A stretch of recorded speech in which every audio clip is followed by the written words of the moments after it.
안녕하세요. Ask Professor 차 시간입니다. 24번째인데 오늘 새로운 주제를 시작하려고 합니다. 오늘부터 이야기할 내용은 반물질.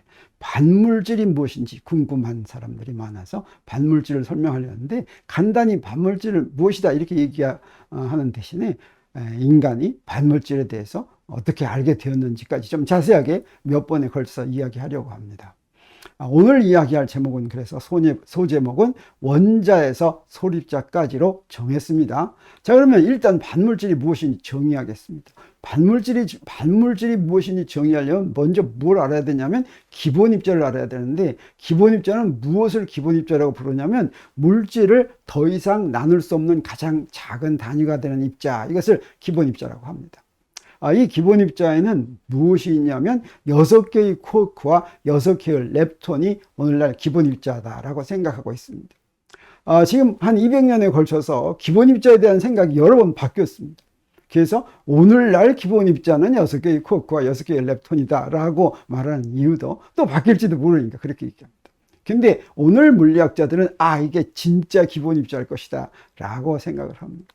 자, 그랬을 때 이 각 기본 입자마다 그 기본 입자에 반입자가 존재합니다. 그 반입자는 어떤 특징이 있냐면 입자하고 질량은 같은데 전하는 반대 부호입니다.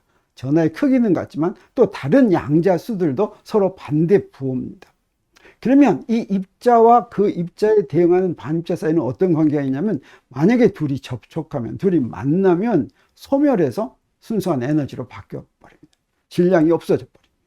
근데 이때 단 입자하고 아무 다른 반입자하고 만나서 그렇게 된다는 것이 아니라 입자와 자기 자신의 반입자하고 만나야지만 이게 소멸하게 됩니다.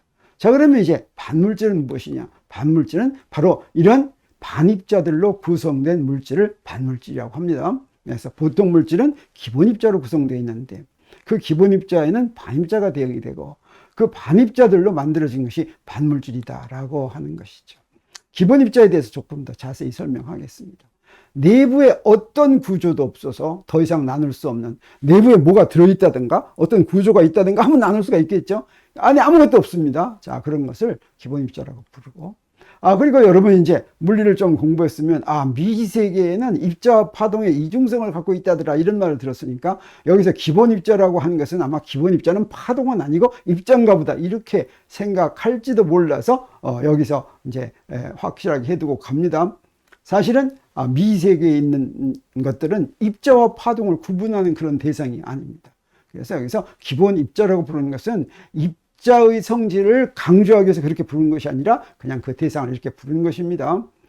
그리고 여기서 기본 입자라고 한다면 어떤 구체적인 입자를 지칭하지 않고 어떤 거든지 더 이상 나눌 수 없는 입자를 기본 입자라고 하고, 오늘날에는 그 기본 입자가 렙톤과 쿼크다라고 하는 것이죠.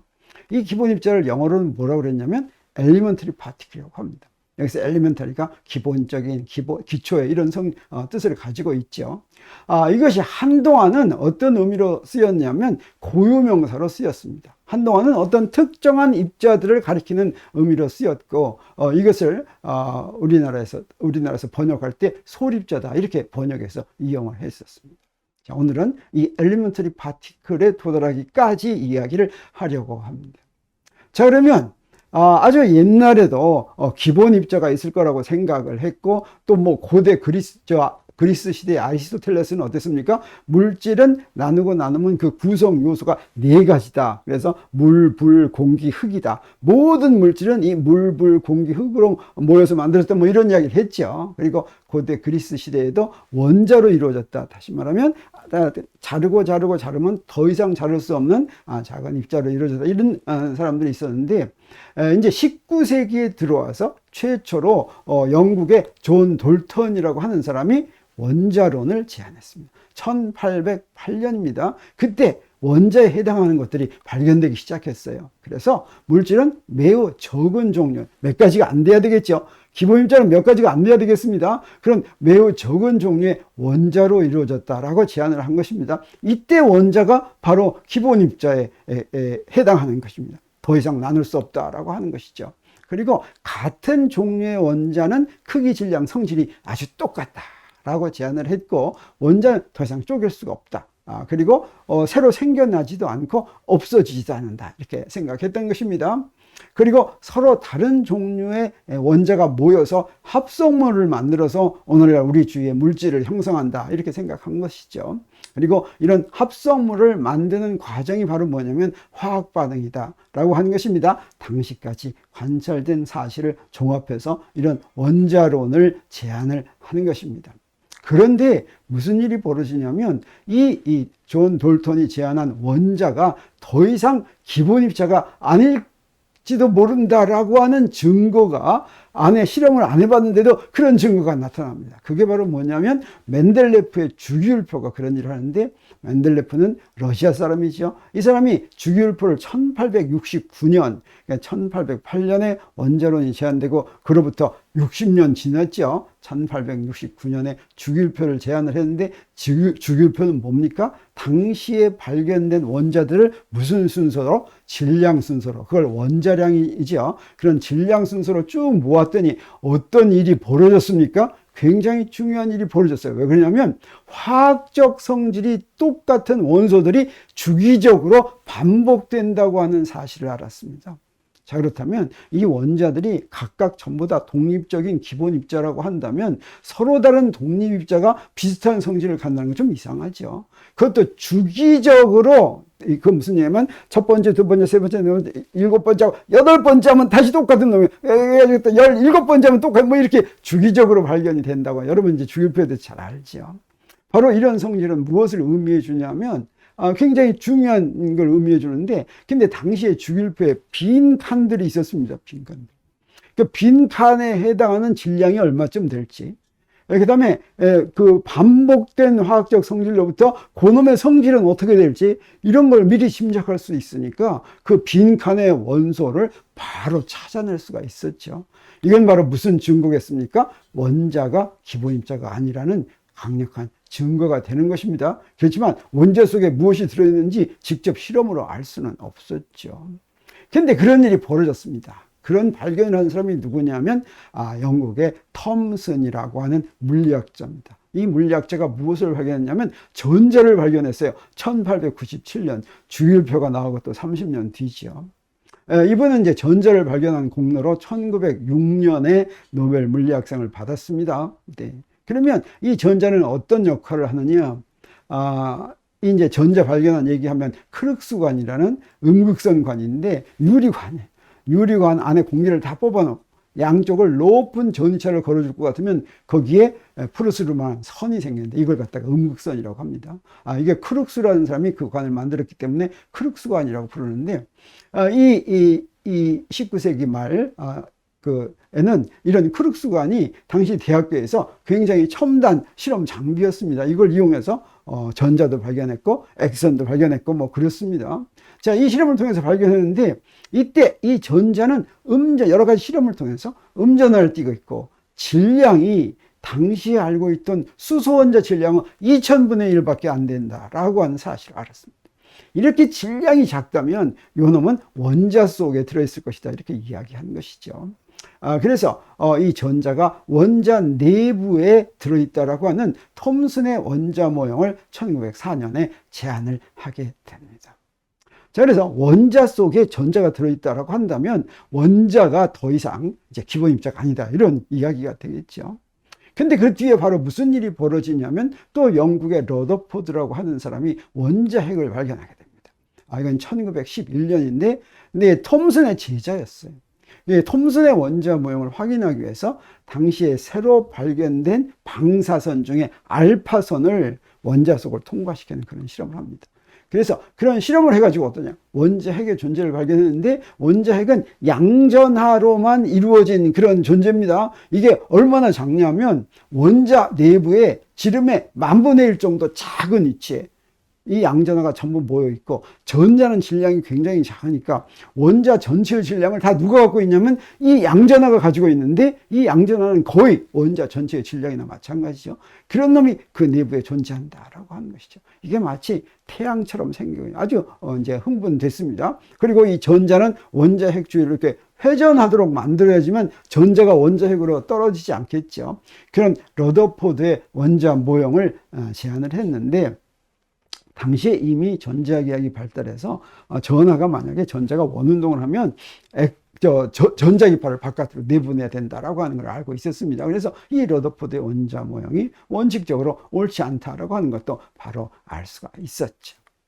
자, 그리고 나서 무슨 의문이 생겼냐면, 이렇게 이제 원소들이 원소 주기율표가 쭉 나왔는데, 이 원소 주기율표를 이제 정리를 했습니다. 정리하면 어떻게 됩니까? 원소들을 원소 기호로도 표시하고, 그 다음에 원자 번호로 표시하죠. 이 원자 번호가 바로 화학적인 성질을 결정하는 중요한 것이었습니다. 그리고 원자량을 이렇게 나열을 했더니, 이 원자량이 정수하고 조금 차이가 나는데 약간만 차이가 나요. 그래서 이 소수 부분을 다 띄어내고서 질량수라고 그랬는데, 여기서 하나 이해할 수 없는 게 있었습니다. 그게 바로 뭐냐면, 원자 번호와 질량수가 비례하지도 또 비슷하지도 않다라고 하는 것이죠. 당시에 이제 원자핵이 있다고 했고, 수소의 원자핵을 양성자라고 한다면, 그게 하나의 입자라고 한다면, 더 무거운 원소들의 원자핵에는 이런 양성자들이 몇 개씩 들어있다라고 생각하면 아주 좋았는데, 그러면 질량수가 어떻게 되느냐? 원자 번호와 비례하든가 무슨 이런 일이 벌어져야지 되죠. 근데 그렇지가 않으니까 아주 이상하다 라고 생각했는데, 그 뒤에 무슨 일이 있었냐면, 체드윅이라고 하는 사람이 중성자를 발견합니다. 이건 1932년. 그래서 이 원자핵 발견한 다음에 중성자 발견하기까지 시간이 좀 걸렸죠. 한 20년 걸렸습니다. 우연히 어떤 실험을 하게 됐냐면, 베릴리움에다가 알파 입자를 보내는데, 거기에 전하를 띠지 않은 그런 입자가 지나가는 걸 알았어요. 이게 혹시 감마선이 아닐까 이렇게 생각했는데, 거기다가 파라핀을 놔뒀더니 그 파라핀을 맞고 무엇이 튀어나왔냐면 양성자가 튀어나왔습니다. 이 양성자를 튀어나오게 하려면 옆에 중성인 뭔가가 질량을 가지고 있어야 되는데, 이 질량이 양성자의 질량이나 비슷해야 된다라고 하는 걸 이제 알게 되었고, 여러 가지로 확인을 했더니 여기에 있는 여기서 그 알파 입자를 베릴륨을 쳐서 나온 입자는 양성자고 질량이 아주 비슷하지만 전하만 없는 그런 입자다라고 하는 걸 알게 됐고, 바로 이것이 원자핵 속에 들어있으면 되겠구나 하는 걸 알았습니다. 그래서 진짜로 원자핵은 양성자와 중성자로 이루어져 있다라고 하는 것을 깨닫게 된 것입니다. 그래서 원자핵이 무엇으로 구성되어 있는가 하는 문제, 그래서 이 질량수가 왜 설명이 안 됐나 하는 문제가 해결되는데, 어떻게 해결됐냐면, 원자핵 속에는 원자 번호와 같은 수의 양성자가 들어있고, 그 다음에 질량수에서 원자 번호를 뺀 것만큼의 중성자가 들어있다라고 생각하니까 모든 게 아주 잘 설명이 됐다라고 하는 것이죠. 그래서 원자핵이 무엇으로 구성되어 있는지에 대한 문제가 해결이 된 것입니다. 자, 그랬더니 무슨 일이 벌어졌습니까? 이제 지금까지 우리가 알게 된 것을 정리하니까 어떻습니까? 모든 원자는 원자핵과 전자로 이루어져 있는데, 그래서 원자 속을 보면 그 안에 전자가 이렇게 있죠. 그리고 원자핵이 있는데, 원자핵에는 무엇이 있습니까? 양성자가 있고 중성자가 있죠. 모든 원자는 이렇게 이루어졌으니까 기본 입자는 무엇이라고 생각하면 되겠습니까? 전자와 양성자와 중성자, 딱 이 세 개의 입자가 모든 원자를 만들면, 물질은 전부 원자로 이루어졌으니까 딱 세 개로 이 세상의 모든 물질이 만들어졌다라고 하는 거 얼마나 기분이 좋습니까? 짧은 시간입니다. 이 짧은 시간 동안에 이 세상 만물이 단 세 개의 이제 입자로 이루어졌거나 하는 행복한 시기가 있었는데, 이제 전자는 질량이 너무 작으니까 상관없다고 하더라도 양성자와 중성자는 전자 질량은 2000배라고 그랬죠. 그래서 사람들이 어떻게 생각하겠습니까? 양성자와 중성자 속에도 무엇이 들어있지 않을까 이렇게 의심하겠습니까? 안 하겠습니까? 의심하겠죠. 우리 몇 번 속았으니까. 그래서 어떻게 했느냐? 사람들이 이제 쪼개봤습니다. 여기 있는 양성자에다가 높은 에너지를 줬어요. 그랬더니 뭐가 나왔냐면, 여기에 양전자와 중성자가 나왔습니다. 양전자는 우리가 앞으로 얘기하겠지만 전자의 반입자예요. 그래서 여기 양성자는 양전하죠. 이 전하가 보존이 돼야 됩니다. 아무리 때려주더라도. 그래서 양전자하고 그 다음에 중성자가 나왔어요. 자, 그러면 우리 어떻게 얘기할 수가 있겠습니까? 양성자 속에는 양전자와 중성자가 들어있구나. 양성자 속에 중성자가 들어있구나. 이렇게 생각할 수 있겠습니까? 없겠습니까? 근데 이번에는 중성자를 세게 때렸어요. 그랬더니 거기서 뭐가 나왔냐면 전자와 양성자가 나왔습니다. 다시 말하면 여기 무슨 얘기입니까? 중성자 속에는 양성자가 들어있다라고 하는 것이죠. 그래서 어디로 갔습니까? 여기로 갔죠. 이 말은 뭐냐면 이제 양성자와 중성자는 쪼개면 깨지는 것이 아니라 서로 순환하는구나. 이제 더 이상 쪼갤 수가 없구나. 전에 원자는 이게 더 이상 쪼갤 수가 없다라고 하는 확신은 없었죠. 단지 그냥 더 이상 자를 수 없는 기본 입자구나 했는데 그 다음에 그 안에 뭐가 있다는 게 밝혀졌죠. 근데 이번에는 어떻습니까? 때렸더니 깨지는 게 아니라 순환하니까 이제 진짜 기본 입자가 도달했구나. 그래서 확인한 다음에 이제 더 이상 쪼개지 않고 서로 순환한다 이렇게 생각되고, 그래서 여기에다가 무슨 이름을 붙여줬냐면 엘리멘터리 파티클이라는 이름을 붙여준 것입니다. 이때 소립자라고 하는 것은 이것은 작은 입자의 소가 아니라 원소, 그 다음에 구성, 요소 이럴 때의 소립자입니다. 더 이상 나눌 수 없는 입자다라고 하는 이름을 붙여준 것이죠.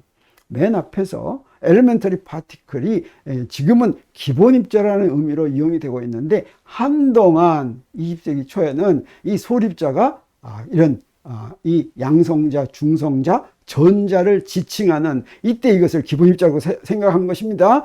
이것을 부르는 이름으로 사용이 됐다라고 하는 것입니다.